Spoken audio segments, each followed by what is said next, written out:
G'day, I'd like to let you know that Aussie Med Ed is sponsored by Tego.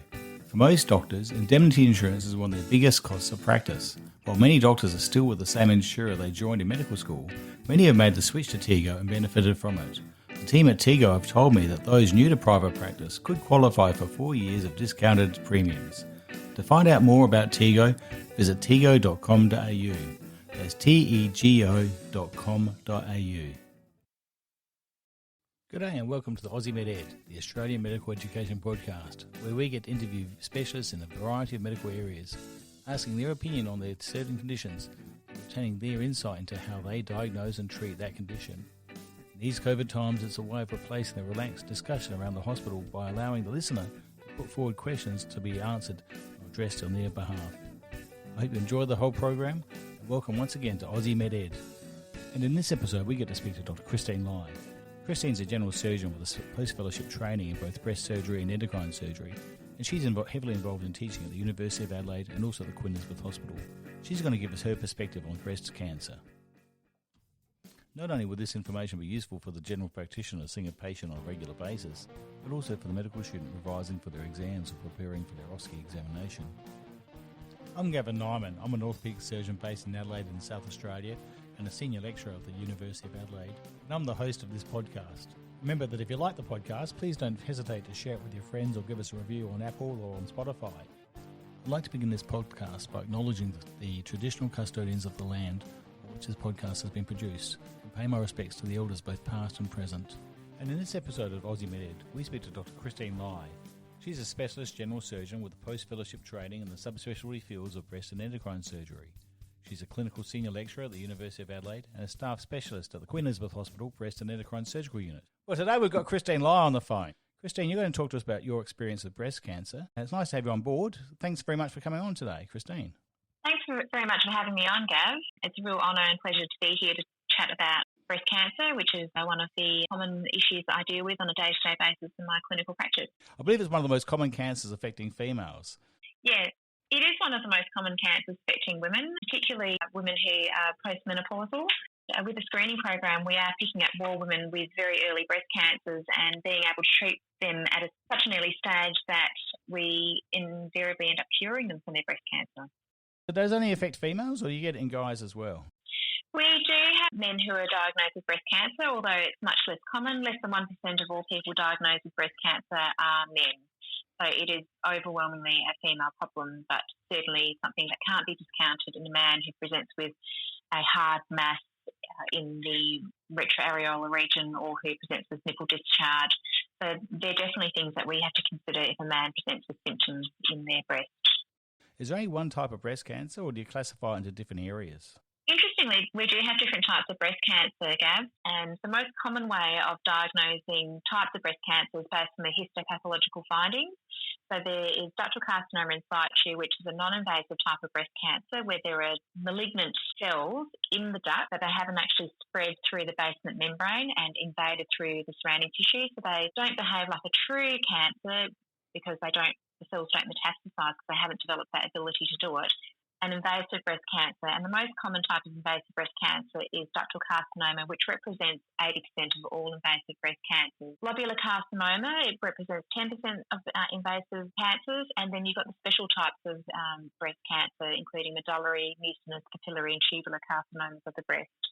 But we also categorise breast cancer according to immunohistochemical status. So when I say that, I talk about the testing that the pathologists do to see if the tumour cells express the estrogen receptor, the progesterone receptor, the HER2 receptor or not. And the reason why this is important is that it's important for therapy of breast cancer. So there's luminal A, which the cells have estrogen receptor positivity and HER2 receptor negativity, and they are cells which exhibit low proliferation, so they're usually low-grade cancers. They represent 40 to 55% of all breast cancers diagnosed. There's luminal B, which is estrogen receptor positive and HER2 receptor negative, but the cells are dividing and proliferating at a high rate. And then there's the HER2 positive group, which they have HER2 positive status for their receptor testing, and they represent 20% of the breast cancers which are diagnosed in our communities around the world. And then 15% of all breast cancers are basal-like breast cancers or triple negative, where they don't express any of the hormone receptors of estrogen or progesterone or are HER2 receptor negative. So this second classification is more of a functional receptor classification. Was the first one more an anatomical classification? Does it still have the same type of cell type in it, or is it different cell types in that first anatomical type classification? The first type looks at the cell, and so you're right, it is an anatomical classification. So there are lobular cells or cells which have a medullary pattern, or ductal cells which have a medullary pattern, ductal cells which form a papillary pattern, so they look frond-like under a microscope, or a tubular pattern, or mucinous where they secrete mucin, and lobular carcinoma cells which come from the lobules. Is it possible that there could be different types of estrogen and the receptors on these cancer cells might be different to the standard estrogen receptors, say, in the rest of the body, and therefore immunotherapy might be a possibility in years to come? So I think the estrogen receptors, my understanding as a surgeon, and you probably need to speak to a clever pathologist, is that the estrogen receptor is still the same. So I don't think it would affect immunotherapy per se. I think immunotherapy more looks at the molecular pathways of cancer proliferation outside of the hormone receptors. But certainly if a breast cell expresses an estrogen receptor on it, then if you use anti-estrogen treatment, that will stop the estrogen receptor promotion of the cell dividing. Well, coming on to the cause of the breast cancer, there's some associations for the causation, one of them being the amount of estrogen that the person's been exposed to throughout their life. So there are multiple risk factors for developing breast cancer. As we discussed, women are more likely to have breast cancer than men. So if an individual has functioning ovaries, that increases their relative risk of breast cancer by fourfold over an individual who doesn't. Increasing age, because of the fact that the ovaries have functioned for longer, early menarche, late menopause, late first pregnancy all play a role in developing breast cancer, as does taking exogenous hormone therapy, be it the oral contraceptive pill or taking hormone replacement therapy as well. And in addition, postmenopausal obesity does play a role in developing breast cancer. And fitness as well, is that just part of the obesity issue, or does general fitness also reduce the risk of cancer developing? Physical inactivity is in its own self an independent risk factor for developing breast cancer, separate to postmenopausal obesity. So that's quite interesting. And physical inactivity is a risk factor in developing all cancers. Christine, does smoking have a factor to play in breast cancer? I believe smoking is defined by Cancer Australia as a risk factor for all cancers, as is high alcohol consumption is a known risk factor for developing breast cancer.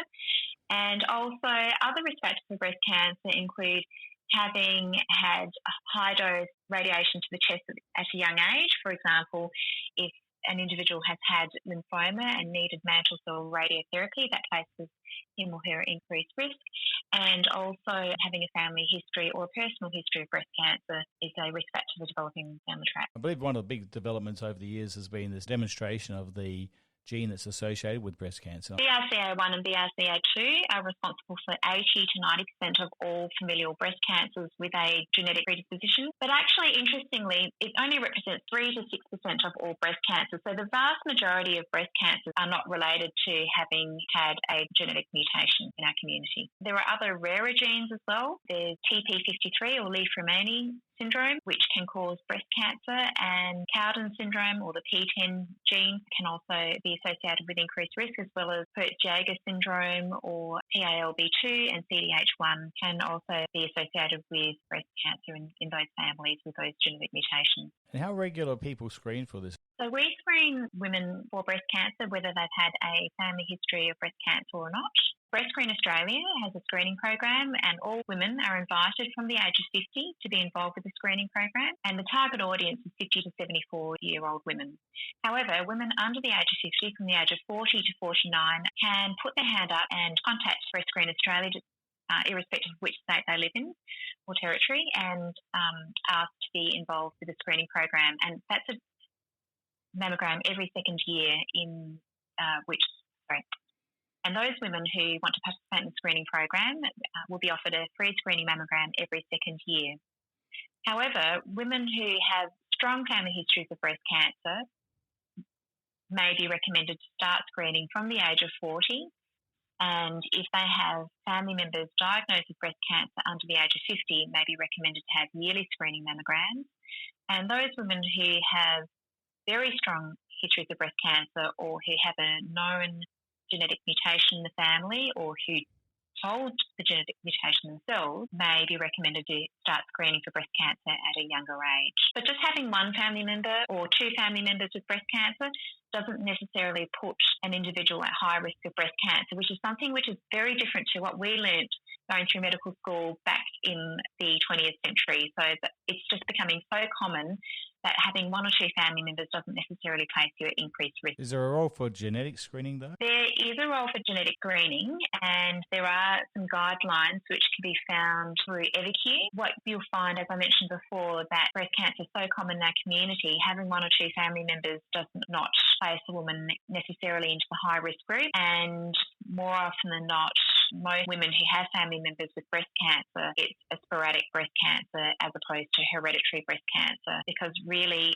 of all the breast cancers diagnosed, hereditary breast cancer only represents less than 10% of all breast cancers diagnosed in our community. So, Christine, what about the role of assessing or screening with ultrasound or MRI? I thought it might be for the patients who have more fibrotic breasts. Is that the case, or is it for other reasons? So screening women with MRI has certainly been shown to be of benefit in those women who have a high risk family history or who have a genetic mutation or a known genetic mutation in their family, and the government has funded MRI scans for those women. However, the role for screening MRI across the population has not been established, but we do know that in selected instances where a woman might have increased breast density, not necessarily from having a fibrotic breast, but having more glandular tissue, that it is more sensitive in picking up very small breast cancers, although at this point in time, based on the evidence, there is no evidence that I'm aware of that it is a cost-effective tool to roll out for our whole community, but there may be a role for it in a select group of women with very, very dense glandular tissue where it's very difficult for our radiologist to interpret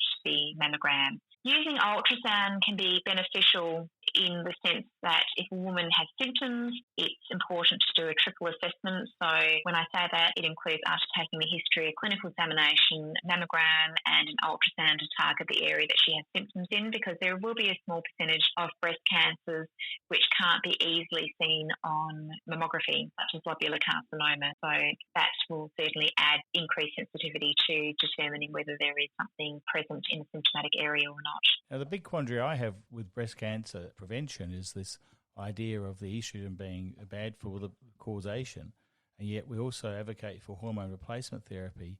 I don't quite understand, is hormone replacement therapy in or out, or is it really on a case-by-case scenario? And I understand every person's case will be different, so this shouldn't be taken as purely the only way of treating it.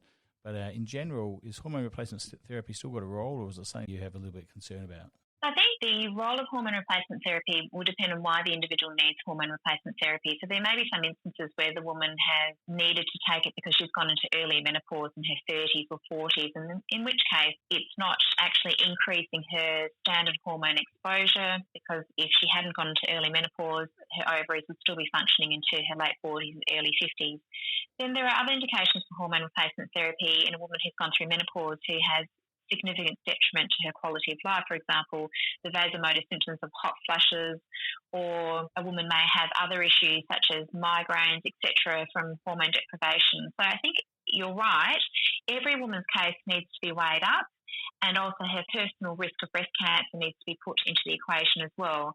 And then a decision needs to be made between the woman with her treating clinician as to what the overall benefit of hormone replacement therapy is versus the negative side effects. And if it's going to improve her quality of life to a point where she can function and have a good quality of life, I think that would probably outweigh the negative side effect of the potential increase of risk of breast cancer. And bearing in mind that there are multiple studies which show that HRT increase the risk of breast cancer, but there are also many studies which say that it doesn't affect one's risk of breast cancer. So given that we can screen for breast cancer, if it's going to improve a woman's quality of life, I think it would be fine to do. But also looking at the opportunity to try and withdraw HRT at regular intervals to see if it's something the woman can come off down the track, because it also does increase her risk of deep venous thrombosis and endometrial cancer as well. So there are pros and cons with taking all medications.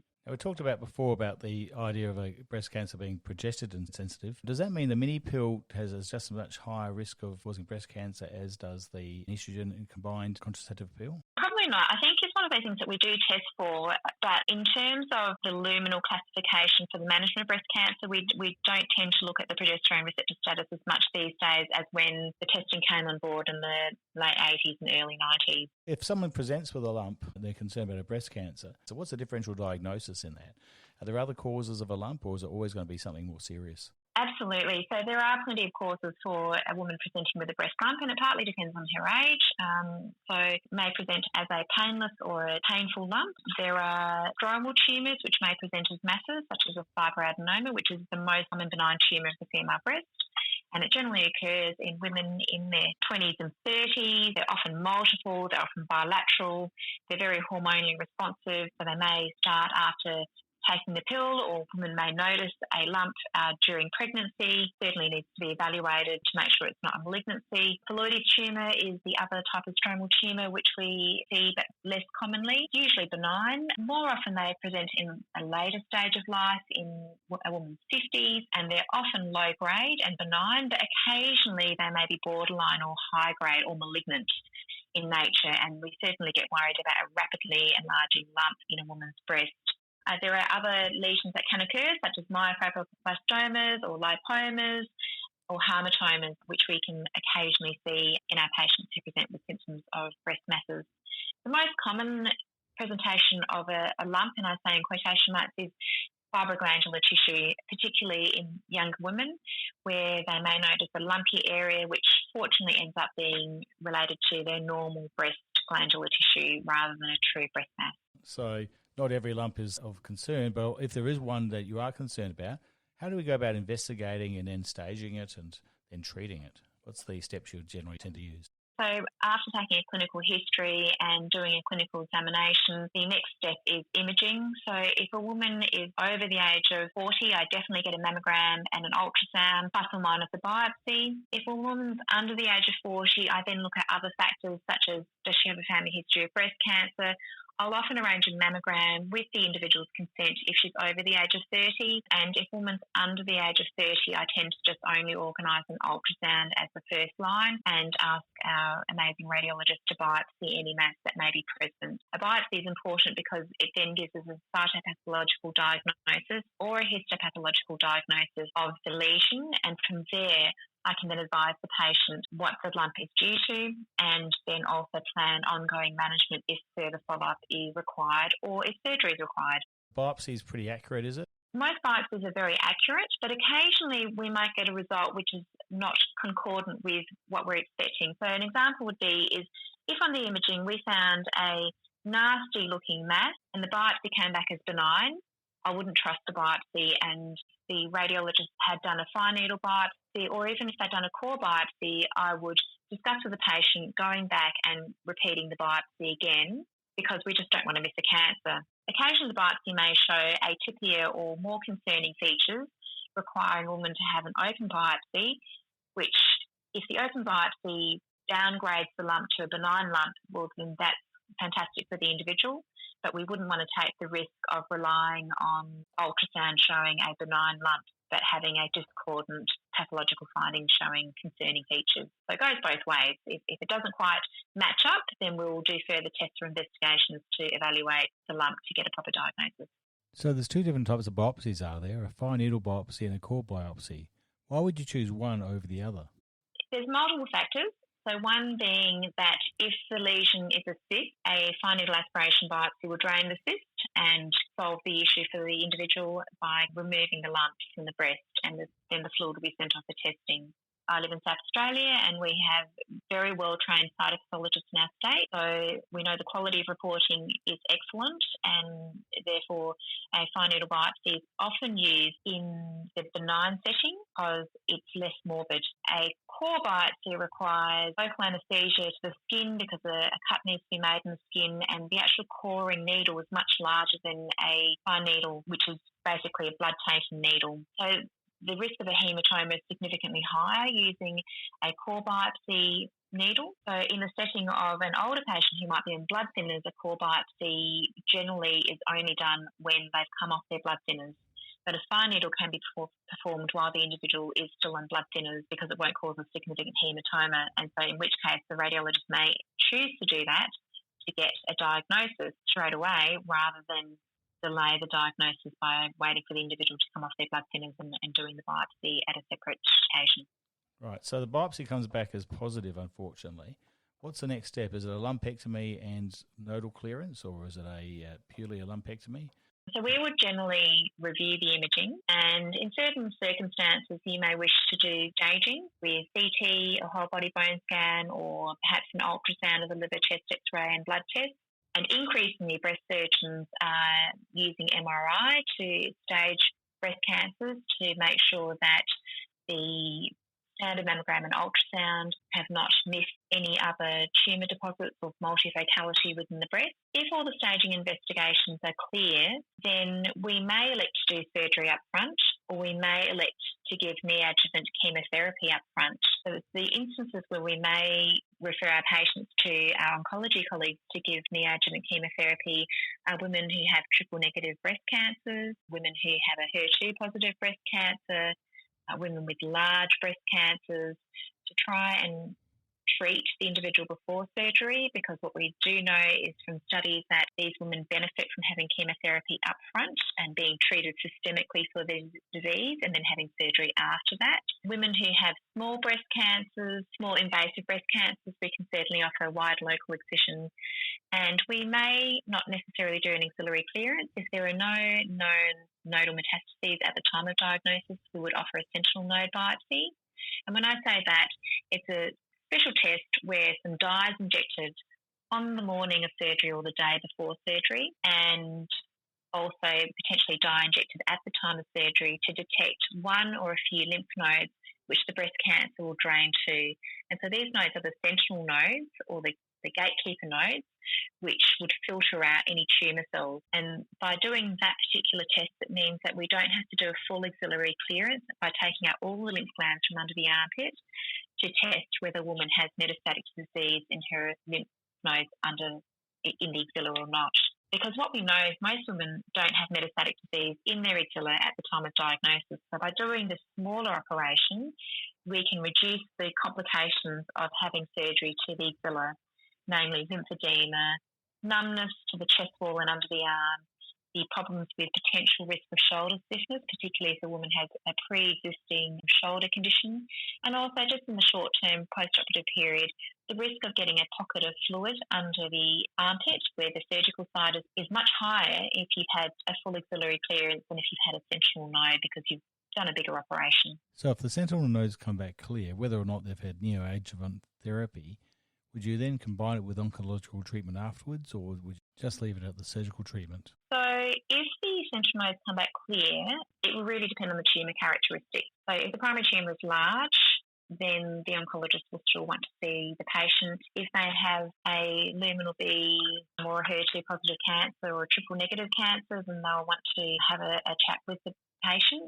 So it's not quite as clear-cut as it used to be, but that's really good because what it means is that the treatments being offered to patients are being very individualised. If the patient has an estrogen receptor-positive tumour, then we would always offer them anti-estrogen therapy for 5 to 10 years. And if a woman has had a breast-conserving operation, then we would strongly recommend that she have adjuvant radiotherapy treatment to reduce the risk of local recurrence. But basically, if you leave it as a lumpectomy, they would have adjuvant radiotherapy just to reduce the risk of local recurrence. The alternative option is to go for mastectomies and then reconstruction at a later stage. That's correct. So there are some patients, particularly those from the country, who don't want to come down for 3 to 5 weeks in the city for adjuvant radiotherapy, or some patients who adjuvant radiotherapy is contraindicated in. a mastectomy may be recommended. So there's a lot for a person to go through with initial diagnosis, then I'd like to let you know that Aussie Med Ed is supported by HealthShare. HealthShare is a digital health company that provides solutions for patients, GPs and specialists across Australia. Two of HealthShare's core products are Better Consult, a pre-consultation questionnaire that allows GPs to know a patient's agenda before the consult begins, with the aim to reduce admin and free up time during a consult, and HealthShare's Specialist Referral Directory, a specialist and allied health directory integrated into GP practice management software, helping GPs find the right specialist. You can find out more from healthshare.com.au.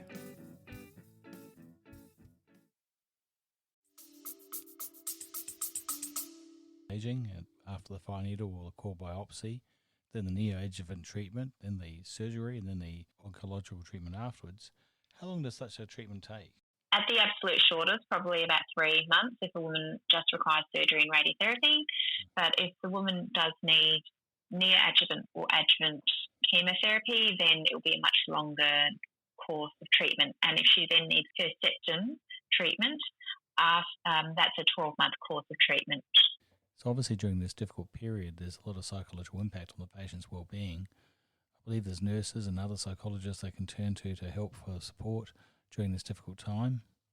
Yeah, and also don't forget the individual's GP. Our GP colleagues are really great at managing these things as well. So I think it's really important to get everyone involved at the beginning and let the individual know that there are supports out in the community.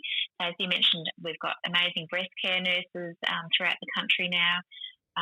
There are also oncology nurses, GPs, psychologists with an interest in cancer diagnoses and dealing with cancer.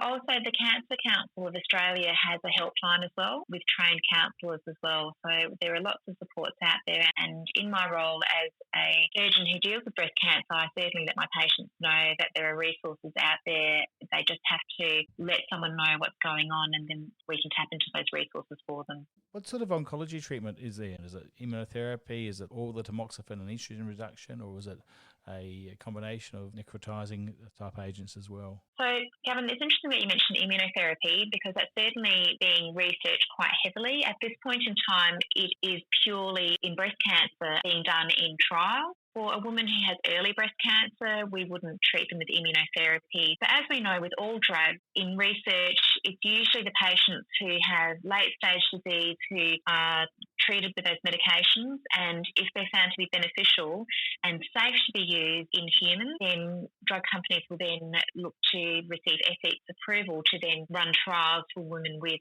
earlier and earlier stages. And the example that I give you is the role of Herceptin for women with HER2-positive breast cancer. It was initially only for women with metastatic breast cancer, and it was very expensive when it came in, $70,000 plus for a course of treatment. And then trials emerged where it showed that Herceptin was significantly beneficial in women with HER2-positive breast cancer with early breast cancer, and now it is standard treatment. But without those trials and the lobbying of surgeons, oncologists and survivors of breast cancer, we wouldn't have had it put on the PBS back in the early 2000s. So that's one of the more common medications now, is it? How does that one actually work? So Herceptin is medication which works on the HER2 receptor, which is a growth receptor. And if your breast cancer is HER2 positive, then it will attach to the hormone receptor. It will attach the HER2 receptor on any circulating tumour cells or tumour cells in the body to then stop that growth pathway. So it's a targeted therapy which has been shown to significantly reduce the risk of metastatic breast cancer in women who have early breast cancer that is known as HER2-positive breast cancer. It's given as an injection, but also can be given as a subcutaneous dosing as well now in certain instances. And apart from that one, and tamoxifen still used as well, is it? Yep, so tamoxifen was the first estrogen receptor antagonist. Tamoxifen is still one of the commonly prescribed anti-estrogen medications. It attaches to the estrogen receptors selectively on breast cells to work as an antagonist to stop the promotion of growth and to stop estrogen from attaching to those cells. And it's particularly useful in premenopausal women because their ovaries are still working and they still have high levels of estrogen in their blood circulation. We also have aromatase inhibitors, which work by preventing the formation of estrogen by the enzyme aromatase. So that's the peripheral production of estrogen, so the non-ovarian production of estrogen in postmenopausal women and men as well. And we know that aromatase inhibitors do have a slightly better rate of reduction of recurrence of breast cancer or a second breast cancer in a woman, but it can only be used in postmenopausal women or premenopausal women who have ovarian suppression. So they're the two types of anti-estrogen therapies which are used in women who have estrogen receptor positive breast cancer. What about cytotoxic drugs? Do they use those as well? So cytotoxic drugs, being chemotherapy, are used in instances where it would be of benefit. So if you had a small early breast cancer, the risk of complications from chemotherapy versus the very, very tiny benefit of giving it, because your cancer is so good that you're unlikely to have metastatic disease in your lifetime, you just wouldn't offer it to the individual. So that's the luminal A type of breast cancers.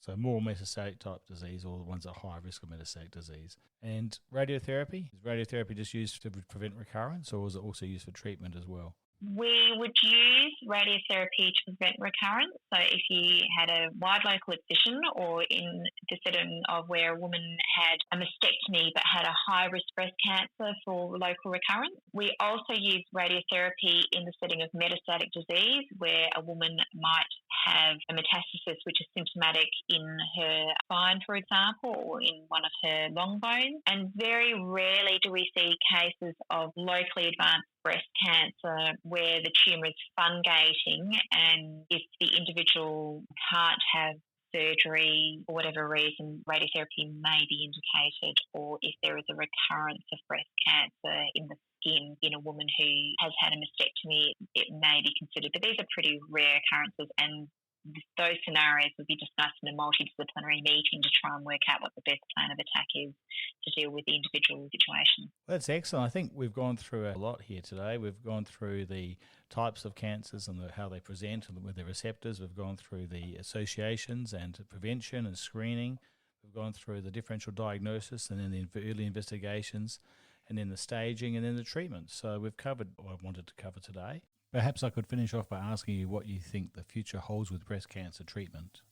I think the future is really good for breast cancer because we have so many treatment options available for women, but also, as I mentioned, immunotherapy is on the horizon, and as these agents are being developed, we'll probably have more drugs that we can use to treat breast cancer or to prevent breast cancer from causing metastatic disease. So hopefully in my lifetime, surgery might be phased out, but I guess we'll have to watch the horizon. Well, it's fantastic having you on board.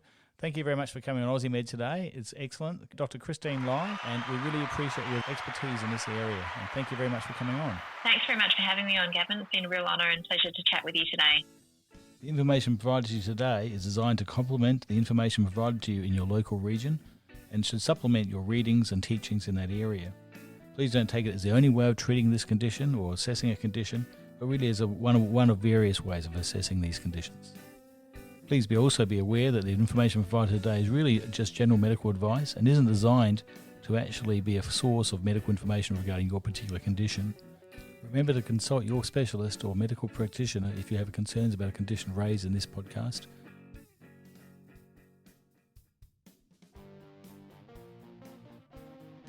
Well, thanks once again for listening to our podcast, Aussie Med Ed, or the Australian Medical Education Podcast.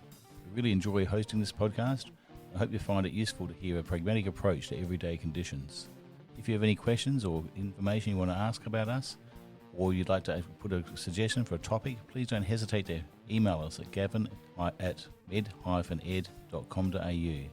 Once again, I hope you've enjoyed listening to it, and we'll look forward to hosting it next fortnight when we introduce a new topic. Thank you.